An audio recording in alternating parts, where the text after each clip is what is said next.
안녕하세요. 저는 본업이 설거지고 부업이 청소기라고 소개를 하고 다니는 40대 중반의 여자입니다. 결혼한 지가 너무 까마득해 몇 년 차인지 세고 살진 않으나 27에 결혼을 했으니 벌써 10년이 훌쩍 넘었네요. 성격이 달라도 너무나 다른 남자랑 결혼해 살며 그간 마음고생을 했던 걸 생각하면 제 눈물로 연못 하나를 만들 수 있을 겁니다.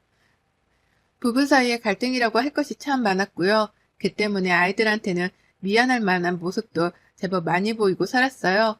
어찌 보면 어른답지 못했던 모습에 얼굴이 붉혀지기도 합니다.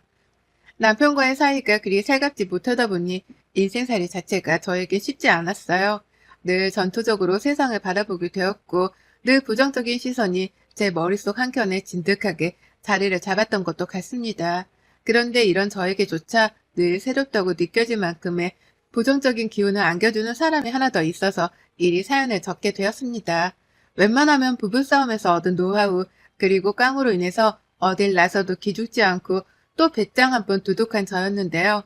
희한하게도 남편이 쏙 빼다 담다 못해 판박이 마냥 똑같은 시어머니 앞에만 서면 제가 얼어붙곤 했어요.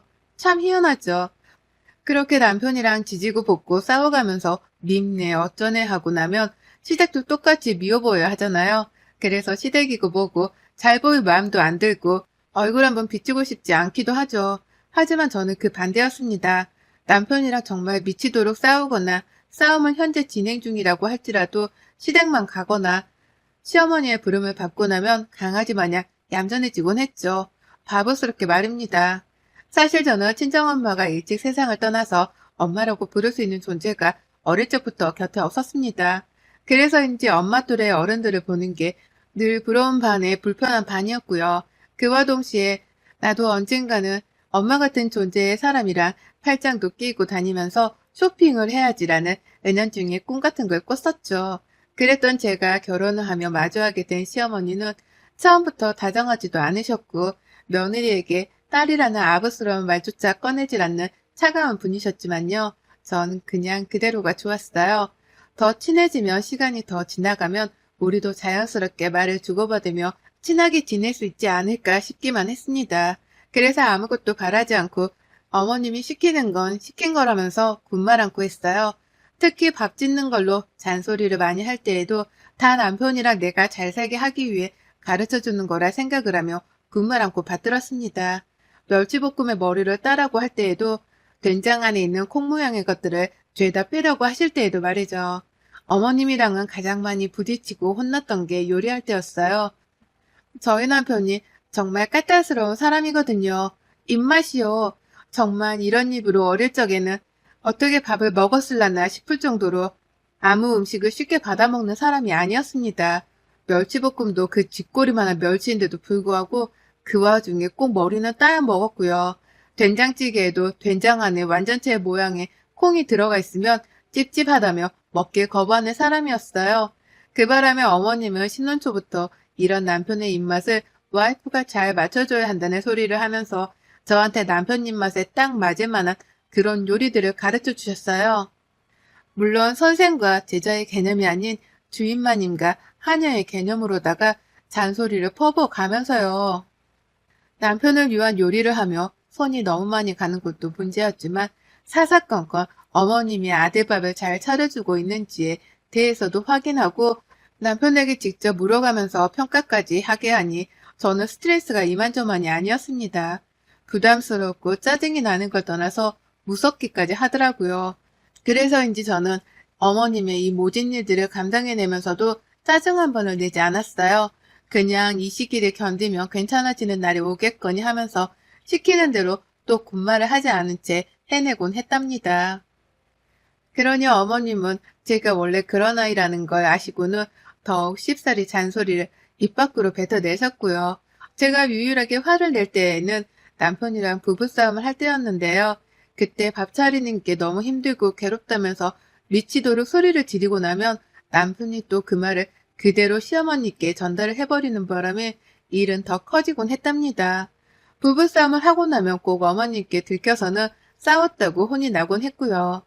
겨우 이겨내고 씩씩거리며 집에 가선 또 남편이랑 한바탕 싸움을 하면서 이 질기고도 독한 악연이 이어져 갔답니다. 그러는 사이 저는 집안에서 딱 청소하고 설거지하고 아이들 키우는 주부 그 이상 이하도 아니게 되었고요. 남편은 고치는 것 하나 없이 제가 차려주는 밥을 먹을 줄만 알고 치워놓은 집에 들어와 잠만 잘 줄 아는 가정이 되었죠. 여전히 어머님은 저 알기를 개떡까지 아셨고 지금도 명절이 아닌 평일에도 어머님이 남편 줄 반찬을 가져가라 하면 달려가 가져오는 처지였습니다. 그나마 어머님이 아들 반찬이라도 챙겨주려 하시는 덕분에 제가 할 일이 조금은 줄어서 거절을 할 이유는 없었거든요. 하지만 그럼에도 불구하고 순정적이던 제가 폭발을 할 때는 분명히 있었어요. 그건 바로 명절이 막 끝나고 난 다음이었죠. 명절 내내 제사상 차리고 고생을 하느라고 힘을 들여서 그런지는 모르겠지만 명절 연휴가 딱 끝이 나고 나면 온몸에 힘이 다 빠지는 것 마냥 정신을 차리기가 힘들곤 했습니다. 그래서 체력적으로도 그렇고 정신적으로도 가장 약한 시기 중 하나였죠. 그런데 하필 이 시기마다 저는 다른 사람도 아닌 시어머니한테 평소보다 몇 배의 섭섭함을 느끼곤 했답니다. 집안으로 들어온 선물 박스 몇 개가 있었어요. 시아버지 인맥으로 매년 들어오는 선물이었습니다. 이왕이면 제사 내내 고생하고 혼자 여기저기 돌아다니면서 사람들 씻기나 하려고 청소도 한 며느리한테 그걸 하나 줄 법도 하잖아요. 비싼 것도 아니고 스팸 몇 조각 들어있는 그 만 얼마짜리 선물 박스를 말이죠. 그런데 어머님은 그걸 저희한테 줄 생각은 단 한 번도 안 하시더라고요.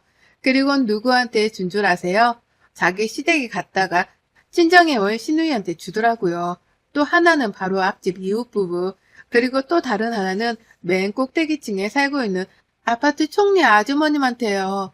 시누이한테 주는 건 그렇다 쳐도 그 뭐 이웃네한테까지 선물을 굳이 전해주면서 며느리인 나한테는 아무것도 안겨주지 않는 것이 참 섭섭했습니다. 한 몇 년 지속이 되다가 한 번은 물어보기까지 했었어요. 어머님, 저희도 이거 주시면 안 돼요? 애들이 너무 좋아할 것 같아요. 라고 하면서요. 그런데 어머님이 단박에 거절을 하면서 세상 이해하기 힘들다는 얼굴로 저를 노려본 채 말씀하시더라고요. 네 남편 스팸 싫어하는 거 까먹었냐? 그런 정신으로 내일부터 남편 출구상은 또 어찌 차려주려고? 라고 말이죠. 그때 알았습니다. 어머님의 관심사는 오로지 남편의 입맛, 남편이 먹을 수 있는 건지 아닌지 그뿐이구나 라는 걸 말이죠. 그거 말고는 저랑 따로 사적인 대화를 나누고 싶어 하지도 않고 사적으로 만나 놀고 싶어 하지도 않는다는 걸요. 그저 어머님의 모든 관심사는 며느리인 제가 당신 아들한테 따박따박 좋아라는 음식을 잘 내어주는지 그뿐이었다는 걸 말이죠. 그걸 알고 나니 가슴이 미워졌습니다. 나에겐 정말 엄마라는 존재를 옆에 둘 수 있는 팔자라는 게 없구나 싶었죠. 그래서인지 내 삶이 너무 초라해 보이고 또 안쓰러운 것이 괜히 의기소침해졌고요. 시어머니 앞에서는 더욱 기가 죽어서 별말을 못하고 살았어요. 오히려 전보다 더 순정적으로까지 변해가면서 시어머니 앞에서는 아무 군말을 하지 않는 것에 익숙해졌답니다. 그게 익숙해져서 내 성격을 바꿔봐야겠다는 생각을 하는 것조차 힘들었네요. 하지만 작년 그리고 재작년 코로나 때문에 저희가 시댁을 안 갔습니다. 남편이 굳이 가려고 하는 걸 제가 애들이 걱정이 되기도 하고 저희 큰아이가 중요한 시험을 앞두고 있었던 게 마음에 걸려서 절대로 시댁을 가려고 하지도 않았어요. 법적으로도 거리두기 인원 모임에 제한이 있었기에 안 가는 것이 합당하기도 했고요. 그런데 그것 때문에 어머님이 꽤 오랜 시간 동안 저에게 복수를 하겠다고 칼이라도 갈고 계셨던 모양이더라고요. 전 정말 꿈에도 몰랐습니다. 시험이 있는 아이의 건강이 코로나 때문에 수틀리면 안 되니까 집안에서 어딜 나가지도 못한 채 뒷바라지만 했었어요. 뉴스에서도 가지 말라고 하니까 안부 인사만 더 꼼꼼하게 전화를 드리며 명절 인사를 대신했고 어머님도 그때까지는 네 남편이라도 보내. 네 남편만 보내. 니들은 안 와도 된다. 라는 식의 말씀을 해가시면서 대수롭지 않아 하셨습니다. 오히려 대놓고 저랑 저희 애들은 시댁에 안 와도 된다는 말씀을 하시니 살짝 울컥한 마음이 들 정도로 기분이 안 좋기도 했죠. 하지만 그뿐이었고 서로 더 이상 질척대거나 화를 내는 것 따위도 없이 무사히 지나갔어요.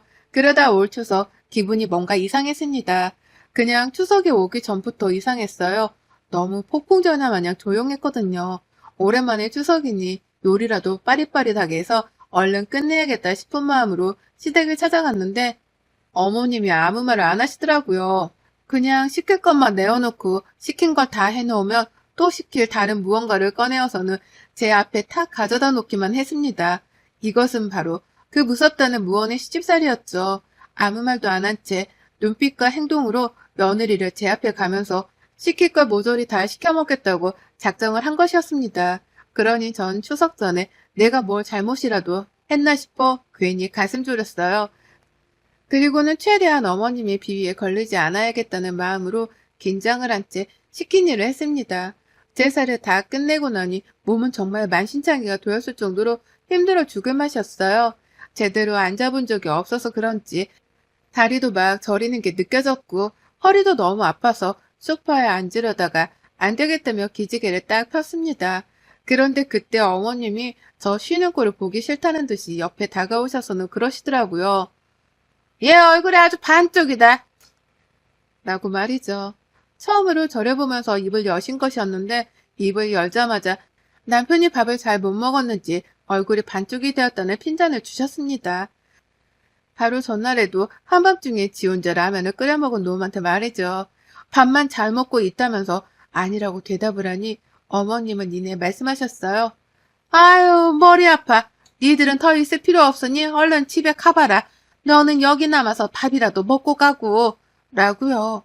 어머님은 저희 가족들이 모두 다 남편이랑 같이 차 한 대로 이동을 해서 온 걸 뻔히 아시면서도 저희한테는 얼른 알아서 집에 가라고 하며 남편은 시댁에 남으라 시키셨답니다. 운전할 사람이 남편밖에 없는데 운전한 사람을 집에 못 가도록 붙잡아두려 하신 거예요. 저랑 애들은 꼼짝없이 걸어서 집으로 이동을 하라는 소리였습니다. 그 바람에 저희 큰아이가 잠깐 화가 나 할머니한테 대들려는 걸 제가 겨우 말렸어요. 남편도 그걸 보면서 애들 눈치가 보이긴 했는지 애들은 집에 다 어떻게 가라고 나도 가야지 갈 거면 라고 대답을 하곤 그제서야 어머님의 제안을 거절을 했답니다. 그리곤 그렇게 저희 가족들은 어머님께 잘 가란 배웅 한 번을 제대로 받아보지 못한 채 씁쓸하게 집에 가는 차에 올라탔어요. 돌아오는 내내 환영받지 못했고 또 멸시를 당했다는 생각으로 속에서 화가 풀리질 않았습니다. 시어머니가 나에게 한 행동은 분명 도를 넘은 무례한 행동인데 내가 왜 이런 걸 여태 또 찍소리를 못한 채 받아주고 있나 싶어서 그제서야 저에게 짜증이 밀려오더라고요.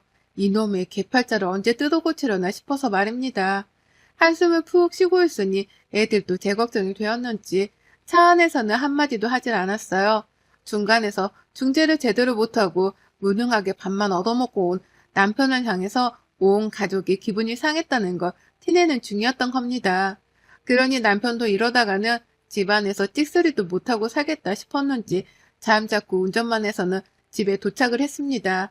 그날 저는 침대에 눕자마자 골아 떨어졌어요. 너무 힘들었으니까요. 애들은 배가 고팠던지 자기들끼리 뭘 해먹겠다며 부엌에서 막 소란스러웠고 저는 그 소리를 들으며 잠이 들었다가 다음날 일어났어요. 갈 친정도 없어서 그냥 집에 있으며 마지막 연휴까지 쉬었고요. 평일이 되자마자 남편이 출근을 해야 했던 바람에 제가 아침을 차려준다고 새벽같이 일어났습니다. 그리고는 애들도 일어나서 덩달아 바쁜 아침을 보내고 있는데 밖에 택배가 도착했어요. 아무것도 시킨 게 없는데 택배기사가 온 겁니다. 영문도 모른 채 택배를 받으려는데 기사님 눈빛이 안 좋더라고요. 마스크를 쓰고 계셔서 자세히는 못 봤지만 딱 봐도 냄새가 나는 것 때문에 얼굴을 찡그리는 게 분명하셨습니다. 기사님 표정을 알아차리면서 저도 냄새를 느꼈거든요. 도대체 뭔지 감도 안 오는 이상야리꾸리한 냄새를 말이죠. 그 택배는 시어머니가 보낸 것이었고 어머님이 음식을 보내셨다는 것에서 감이 팍 왔죠.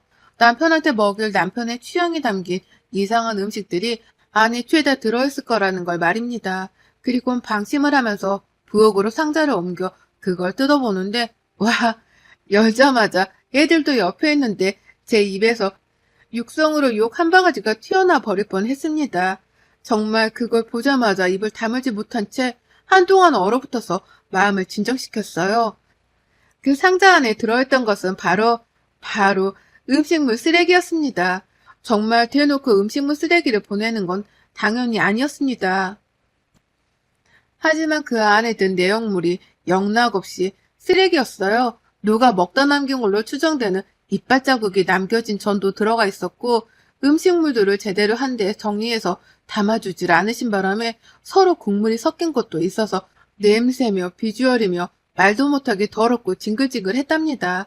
이걸 보는데 숨이 턱 막히는 건 물론이고 누가 나한테 오물이라도 투척을 한 것 같은 기분이 들어서 비위가 상하고 기분이 더러웠죠. 바로 기다릴 것 없이 시어머니한테 전화를 넣었어요. 이게 어떻게 될 상황인지를 들어야 제가 진정을 할 것 같아서요. 시어머니께 전화를 하자마자 처음 한 번은 전화를 받지 않으셨고 바로 재차 전화를 또 하자 그제서야 어머님은 전화를 받으셨답니다. 왜? 라면서 단박에 인사도 생략을 한 채 용건부터 물으시더라고요. 그러니 저도 똑같이 인사 따위는 생략을 하고서는 본론부터 물었습니다. 이게 뭐예요? 어머님한테서 택배를 받았는데 이게 뭐냐고요? 라고 말이죠. 제 말이 제법 화가 난 것처럼 들리긴 했던지 어머님은 잠깐 생각을 하는 듯 말이 없으시더니 이내 말씀하셨어요. 먹을 거잖아. 기껏 먹을 거 보냈더니 반응이 이게 뭐 하자는 거냐? 라고 하면서 짜증이 난 듯한 제 말투가 마음에 안 든다며 덩달아 소리를 치셨습니다. 적반하장도 이런 적반하장이 없었어요. 원하지도 않은 음식들을 잔반 처리하듯이 우리 집에 보내놓고서는 먹을 거 보내줬다며 큰 소리를 치시다니요. 황당해하면서 마지막으로 물었습니다. 혹시 이거 누가 먹다 남긴 거예요? 먹다 남긴 걸 저희한테 먹으라고 보내신 거예요? 라고요. 그러자 어머님은 잠시의 망설임도 없이 대답을 하셨죠. 추석 음식을 네가 좀 많이 만들었어야지. 이렇게 한가득 남아있는데 누구 보고 다 먹으라고. 다 네 친척들이 먹고 남긴 거니까 남이 먹던 거보단 훨 깨끗하다. 밀가루 묻혀서 다시 구워 먹으면 먹을만해. 네 남편이 좋아라 하는 거다. 라고요. 다시 한번 말씀드리지만 저희 남편은 정말 입맛이 까다로운 사람이에요. 그것 때문에 제가 지금껏 살면서 남편이 입맛에 맞는 음식을 차려내느라고 혼자 부엌에서 저 스스로와 씨름을 하며 살았습니다. 그런 사람이 설마 남이 먹다 남긴 음식들을 먹으려고 하겠냐고요. 아무리 그게 친척들이라고 할지라도 말이죠. 추석 내내 그 많은 사람들이 오고 갔는데 설마 그 사람들이 먹다 남긴 음식들을 하나하나 다 모아서는 저한테 보낸 건가 싶었습니다.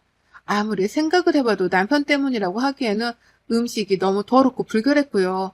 어머님의 태도가 뻔뻔하다 못해 치사하게 느껴지는 것으로 보아 이건 분명 저를 엿먹이기 위해서 어머님이 작정하신 것이 분명했죠. 일부러 고의적으로 명절 내내 말씀도 안 하시면서 일을 시켜 먹으시더니만 이미 그때부터 제가 코로나 시국에 시댁에 오지 않았던 것에 대해서 불만을 품고는 약이라도 올려보려고 복수를 다짐하고 계셨던 것이 분명했습니다. 유치해도 이렇게 유치할 수가 없었네요. 평생 떠받들고 모시면서 살다가 코시국에 잠깐 묻은 걸 가지고서 그걸 가지고는 이렇게 더러운 방법으로 며느리한테 약을 올리다니요. 나이값을 못하는 사람이 이런 거구나 싶으면서도 하필 그런 사람한테 내가 지금껏 비율을 맞춰가면서 빌빌거리고 살았다고 생각을 하니 천불이 났습니다. 제 스스로가 너무 한심스럽기도 하고 지난 세월을 되돌릴 수 없다는 후회로 가슴이 아파서 말이죠. 그리고 전 알겠다는 말을 남기곤 어머님의 전화를 끊어버렸어요. 한참 씩씩거리면서 화를 삭히고 참으려고 하다가 이건 참기만 해서 해결이 될 문제가 아니다 싶었죠. 그리고 전 당장 우리 집에 있는 음식물 쓰레기 봉투를 꺼내 들었습니다. 일이 많이 번거롭기도 했고 또 냄새랑 음식들을 쓰레기 봉투에 담느라고 코끝이 쨍하게 아려오기도 했지만요. 솔직히 그 순간만큼은 복수의 칼을 가는 심정이었어요. 최대한 속이 통쾌할 정도로 복수를 해줘야겠다 싶었던 저는 아주 차곡차곡 음식물들을 한 입도 입에 넣지 않은 채 모조리 다 음식물 쓰레기 봉투 안에 집어 넣었답니다. 그리고는 그걸 도로 택배 상자 안에 집어넣고 택배 자체를 반품시켜 버렸어요. 시어머니 집으로 도로 돌아가도록 말입니다. 어머님은 음식을 먹으라고 봉투 안에 담아 보내셨으나 저는 버리라며 음식물 쓰레기 봉투 안에 집어 넣어서는 그걸 반품시켜 버렸답니다. 하루 종일 잠잠하더니만 다다음 날 택배를 받은 건지 어머님 전화가 오후 늦게부터 요란스럽게 울려대기 시작했어요. 어찌나 요란하게 울리던지 제가 받지 않고 버티고 있자 문자로까지 받으라고 난리를 치시더라고요. 왜 택배를 도로 보냈냐면서, 왜 멀쩡한 음식이 음식물 쓰레기 봉투에 들어가 있는 거냐면서 말이죠. 나한테 버리라고 보낸 거냐며 막 오타를 장렬하게 써가면서 흥분을 해서는 문자를 보내다가 또 흥분을 못 참겠었는지 전화를 막 하시다가 제가 전화를 안 받으니 또 문자를 막 격렬하게 써가면서 연락을 시도하셨답니다. 그리고 전 그 어머님의 전화는 끝까지 무시를 했고요. 결국 문자로는 답장을 해드렸어요. 어머님이나 많이 드세요. 전 이미 갖다 버린 음식들이니까. 이런 식이면 저 이제 다시는 시댁 안 가요. 호구짓도 한두 번이어야지. 라고요. 이모티콘 하나 없는 정색의 말투로 이 문자를 보냈답니다. 그리고는 그걸 끝으로 전 어머님의 핸드폰을 차단시켜 버렸어요. 정말로 호구짓은 이쯤에서 끝내야겠다는 생각이었기에 훗날을 생각할 필요는 없었습니다. 시어머니는 제가 혼자 무시만 해도 아무 보잘것없는 존재셨으니까요. 어머님 대접을 안 해드리면 그뿐이었기에 핸드폰이고 뭐고 싹 차단을 해버렸어요. 어머님은 저한테서 일방적으로 음식물 쓰레기 봉투를 받아내시고 묻지도 따지지도 못한 채 일방적으로 차단을 당해 지금쯤 속이 뒤집어졌을 거고요. 그리고 전 오늘 그럼 완전히 파업을 선언했습니다. 남편이요? 지 입맛에 맞게 처먹으라고 했어요. 다시는 나한테 콩알 만한 멸치대가리를 따게 하지 말라는 말을 하면서 각자 밥은 알아서 챙겨 먹자고요. 결국 나한테 함부로 하면 지들만 손해라는 거 이참에 명명백백 밝혀줄 참입니다. 저 이제 곧 40후반인데 남은 생이라도 더는 음식 걱정 안 하고 편히 좀 살래요. 어머님의 도발 덕분에 복수 한번 기똥차게 하고서 시집살이에서 영영 탈피하렵니다. 여러분의 생각은 댓글로 남겨주세요. 오늘도 시청해주셔서 정말 감사합니다.